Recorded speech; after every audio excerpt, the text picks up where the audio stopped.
The current government's latest shenanigans to severely restrict private firearm ownership are the worst of anything they have tried yet. You see, it really is all so tiresome. We've seen this movie before. Every time the government proposes a ridiculous bill, they get pushback, then they take a little step back.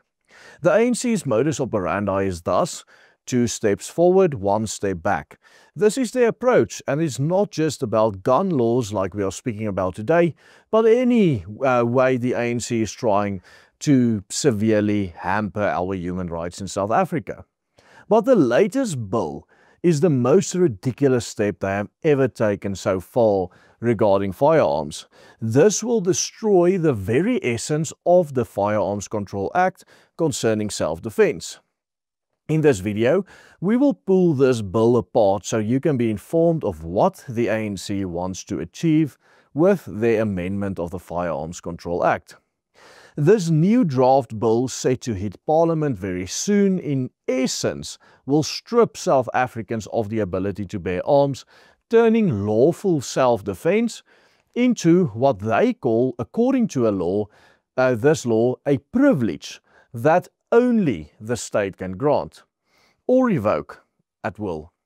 A law that has always promised to enhance the right of life and bodily integrity in its intro is now being rewritten into a license for complete government control, where the government now views your right to defend yourself with a firearm as a privilege, not a right to bodily integrity. The core aim of this new proposal or amendment bill is to amend the existing Firearms Control Act in this country to take away South Africans' ability to bear arms. The current law regulating firearm ownership, the Firearms Control Act 60 of 2000, states that legal firearm ownership in this country is to be promoted to, and I quote, enhance the constitutional rights to life and bodily integrity. In other words, the Firearms Control Act is to give you the right to have a firearm to defend yourself, to ensure your own bodily integrity and life. But if the Minister of Police promulgating this law via NEDLAC gets his way, this is all about to change, and the right to bear arms will be reduced to a constitutional privilege that government can grant or withhold at any time for any individual or any entity or any private security company for that matter. One of the main reasons why ethnic minorities such as the Afrikaners, such as myself, have managed to stay and even thrive in South Africa in spite of all the attacks, not only on farmers, but also everywhere in this country, is the fact that our right to bear arms has ensured our continued survival, and to a certain degree also our safety in this country. This is one of the main reasons why, despite radical politicians like Julius Malema in this country openly calling for genocide, Afrikaners in this country are able to continue to build families, communities, schools, churches, and whatever, even in today's environment where we are actively discriminated against every day and where the rhetoric is not kind to us. South Africans in general have a vibrant gun culture, and especially Afrikaners have a hunting and rifling culture comparable only to that of rural Middle America. From a very young age, boys are initiated into this culture, and many young Afrikaner boys view going on a hunting trip with their father and shooting their first animal as a sign that they are maturing into adulthood and are ready to take on some more responsibilities. One can see this as a sort of informal rite of passage amongst Afrikaners. In a country that has the 6th highest homicide rate in the world and one of the highest rape rates in the world, firearms are of course absolutely essential for self-defense. And in the case of South Africa, this is not only private self-defense by property owners and individuals such as fathers of households, but also by private security firms. Private security firms play a massive role, especially in our cities, in terms of keeping law-abiding citizens safe from the constant threat of violence that is all so common in South Africa.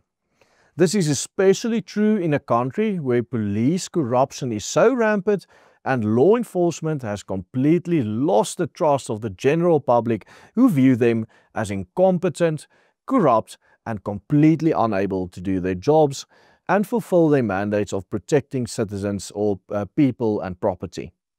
According to a recent survey by Afrobarometer, for example, over 60% of the people of this country do not trust the police at all to fulfill their duties.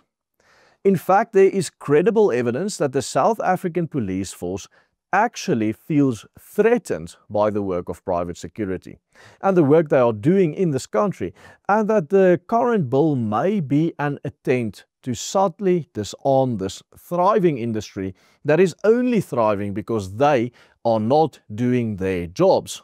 In a recent presentation by Professor Dorovel Govender of UNISA, delivered on behalf of the South African Police Service, he states that although private security companies perform many of the same functions as the South African police, their loyalty lies with the interests of their clients. These interests are not necessarily aligned with public interest. This is very interesting because it speaks to the core of the ANC's ideology. In other words, because private security is actually doing more for the people's safety than the police is in many instances, their work is now being reduced as an encroachment on the mandate of public policing.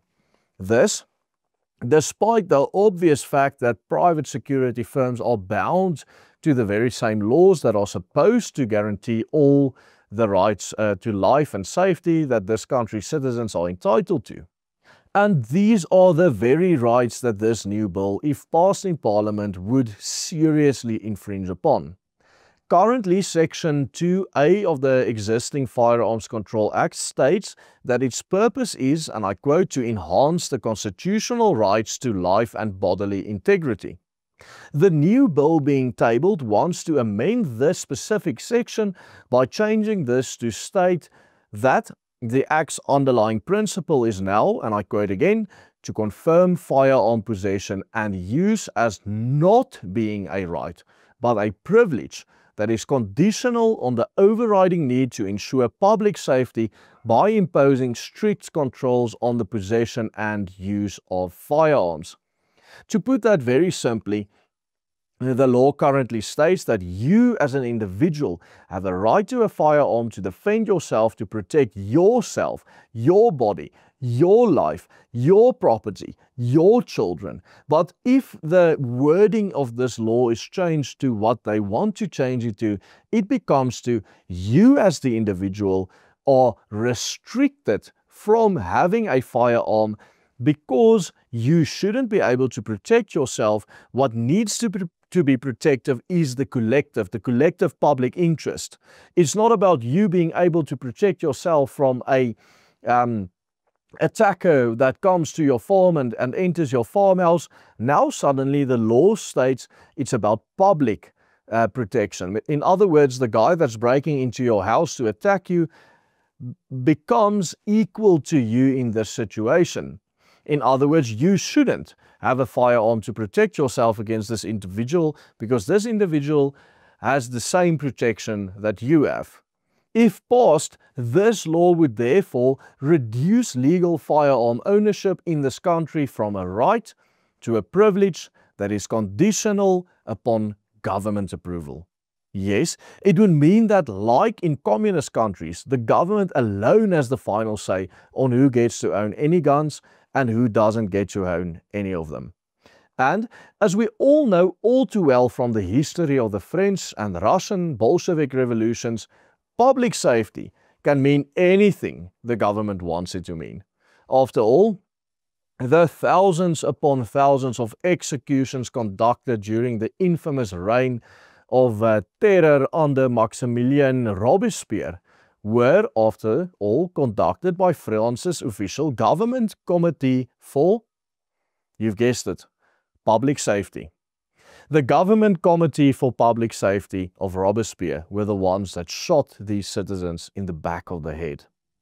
If this bill passes, the implications for South Africa's social fabric, civil liberties, and basic security will be profound. First and foremost, ordinary citizens like you and me will be left defenseless in a country already absolutely ravaged by violent crime. When a nation with one of the highest murder and rape rates in the world disarms its law-abiding population, it is not criminals who surrender their guns. As we know, it is the very people who depend on these for survival. Criminals, by definition, do not register their firearms, because why would they? And those who rely on legal channels for self-defense will find themselves exposed and powerless to this massive wave of violent crime we see in South Africa. And secondly, this will lead to an unchecked concentration of force in the hands of not only the corrupt and distrusted state apparatus, but also the criminals, between which currently in South Africa it is very difficult to draw any distinctions. When over 60% of the population already does not trust the police, placing a monopoly on armed power in their hands is not just reckless, it is downright dangerous to the fabric of this country. It means that the same state institutions already failing to protect our citizens will now decide who deserves to protect themselves and who doesn't. And even beyond these immediate implications and concerns, this bill carries some more consequences for us. For Afrikaners and other minority communities whose traditions of hunting, rifle sports and home defense form part of our heritage and sense of identity, this represents a deliberate attempt to erode self-reliance, the very spirit that enabled our people's survival through decades, actually centuries of turmoil in this country. It turns free citizens into subjects, dependent on a corrupt and antagonistic government for their safety.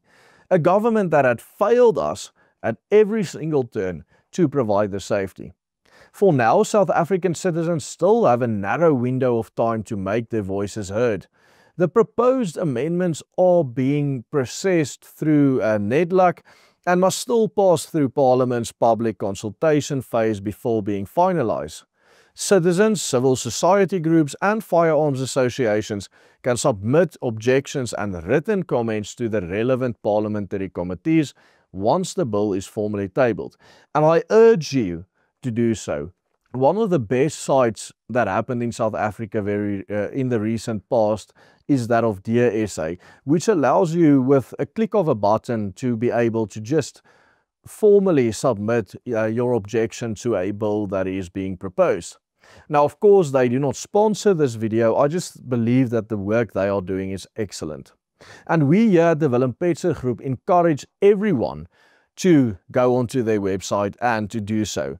As we pointed out in a recent video, for many people in this country, the right to armed self-defense means the difference between life and death. Check out our recent report in this regard by clicking on this link appearing on your screen right now. And remember to become a paid member of the Willem Petzer Group. Without your help, we cannot produce these videos to change the hearts and minds of people. The amount of man-hours going into actually producing professional videos like this will astonish you. Goodbye and God bless.